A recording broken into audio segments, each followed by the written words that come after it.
Hey guys, what's going on? It's Roth and Joshua to talk a little Thanos. I don't know why I forced you to say that, but I did.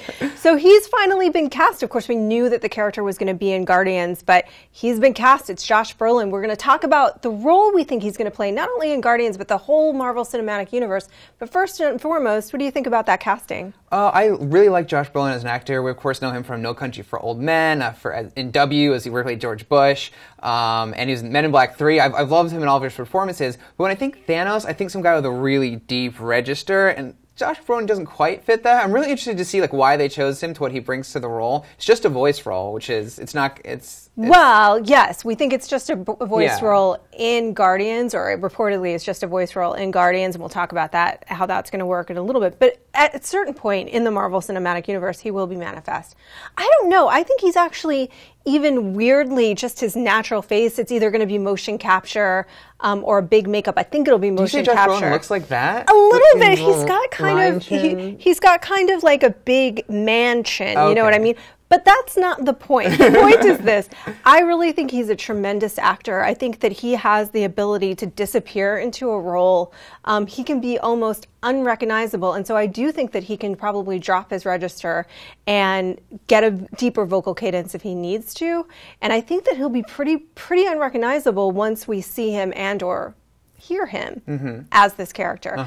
But let's talk a little bit about how we think he's going to play in. Now, you guys probably know this, but he showed up at the very end of Avengers as the mastermind of that whole with a plan. Little turn and a little smile, yeah. You remember that? It was a different actor, obviously, that did that performance capture. It was a stuntman. But we talked to Kevin Feige at Comic-Con when Jaimon Hanasu revealed that this character was going to, in fact, be in Guardians, which he was apparently not happy about that reveal. Feige was not happy about that reveal. But IGN asked him about it right afterwards anyway. And he said, of course, he is going to be in Guardians, but he's also going to play a huge role in the whole Marvel Cinematic Universe. So we were talking in the office, and what does that sound like? Sounds like the Emperor from Star Wars.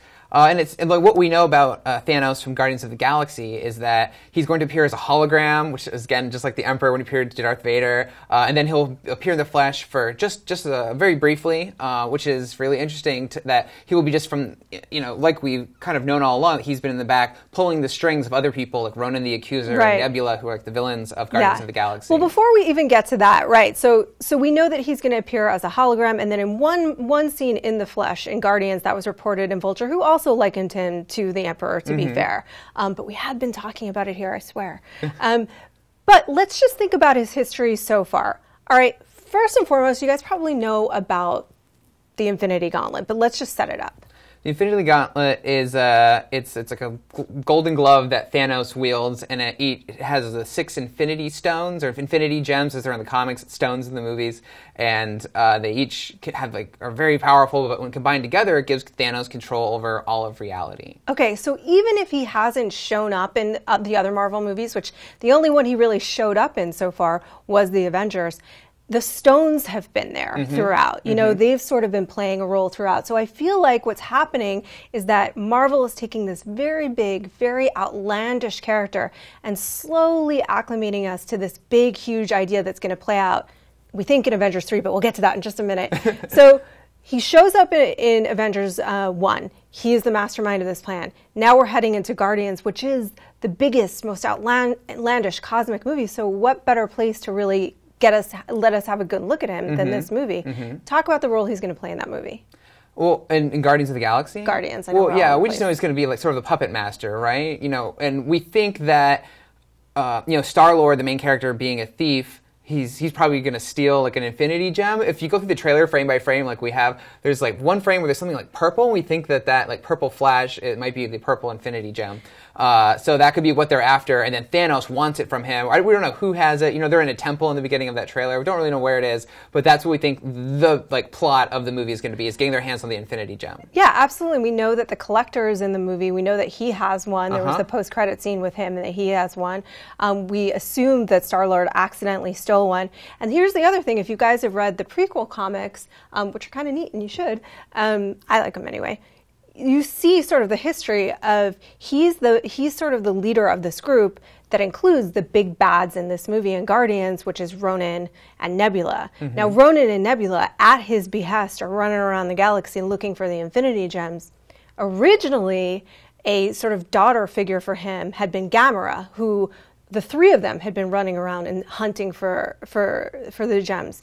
But now, by the time we meet them, of course, in Guardians, Gamera is going to have broken off from him, and that's going to be a whole point of tension. So that's sort of the role he's going to play in this movie.